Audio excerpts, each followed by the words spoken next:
Good morning, everybody. It's me again, Darryl Owens, and I'm here to do another Elders Corner. I'd like to say that, first of all, I thought last week Jim Moe's Elders Corner was excellent. He's, of course, one of my best friends, and his Elders Corner really helped me. And a couple of weeks ago, I started mine by saying, this is a strange time. This is a difficult time. This is hard. And I know that typically during a hard time that Christians and God-fearing and God-loving people tend to say, trust God. I don't want that to be just quick advice or glib in any way. What I want to do today is to give some quick practicals about how to trust God during a hard time. Now, I didn't write these.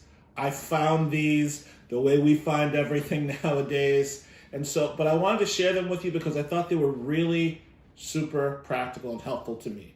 Number one, let go of the way you think your life should have turned out.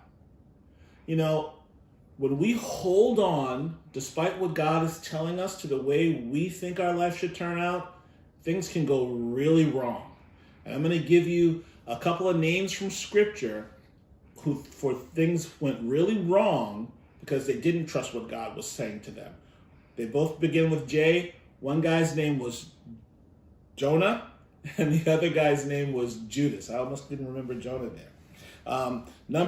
Advice number two, ask God for help by praying.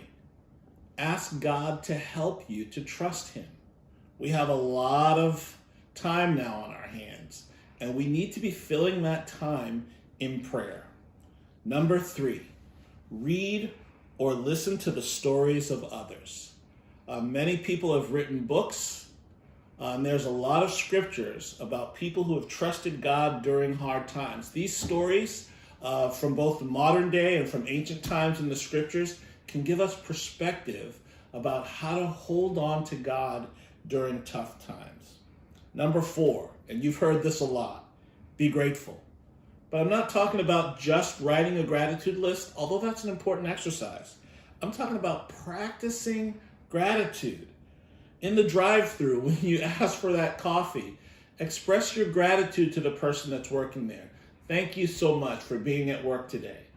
In the grocery store, when the clerk comes over to bag your groceries that you thought you were going to have to bag, express gratitude.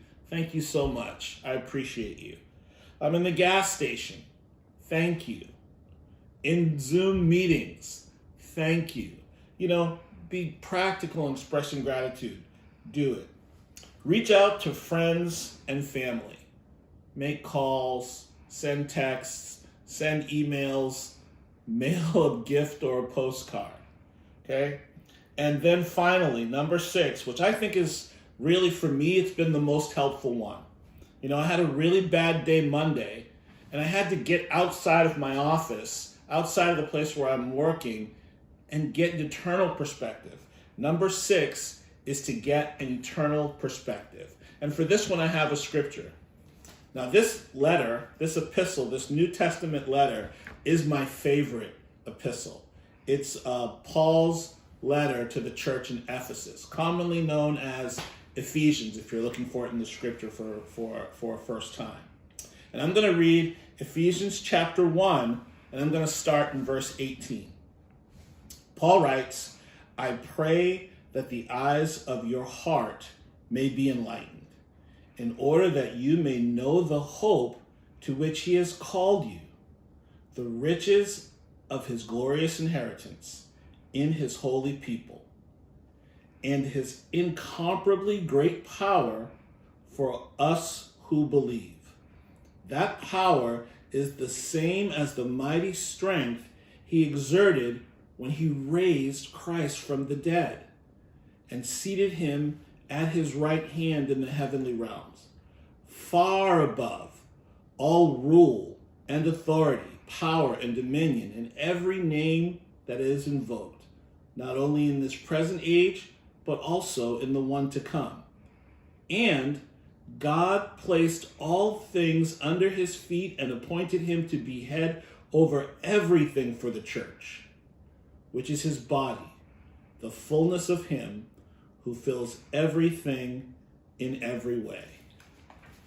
The Apostle Paul writes to the church in Ephesus on how to trust God during challenging times. I really hope this has been helpful for you.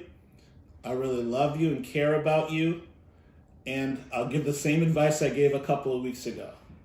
Keep your hands clean and your hearts cleaner. Thank you and have a blessed day.